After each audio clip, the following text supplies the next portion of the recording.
In today's video, I'm going to teach you how to link and block an issue in Jira. Whether you're managing a small project or heading up a massive team endeavor, understanding how to effectively link and block issues in Jira is essential for maintaining order and ensuring smooth progress. Let's get started with the first step, opening the Jira issue that you want to link. Having this issue open in front of you is crucial because it provides a clear reference point from which to operate. Once you have the issue on your screen, look closely under the issue's name. You will see an Add button. Clicking on this button unveils a menu. From this menu, you should select the Linked Work Item option. By doing so, a new section titled Linked Work Items will appear within the issue details. This is where you'll be making your connections. Now, it's time to think about the type of link you want to create. What kind of relationship do these issues have?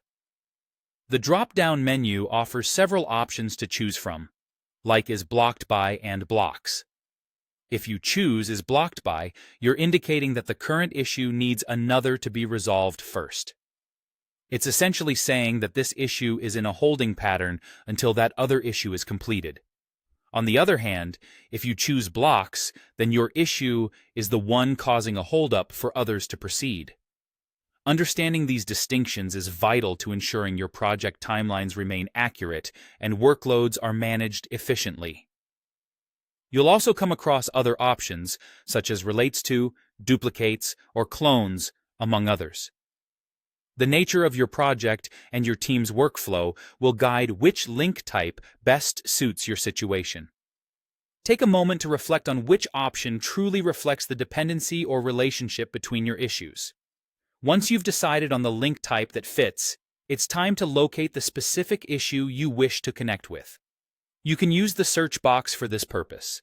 Type in either the issue key or a portion of the issue summary.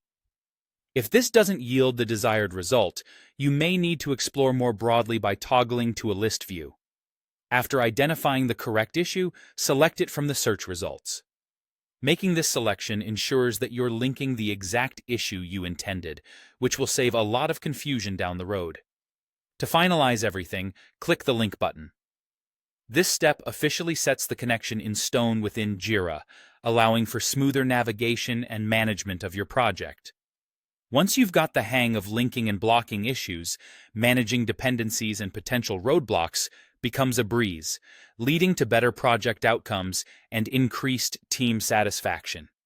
Thanks for tuning in, and I hope this guide has been helpful for your Jira journey.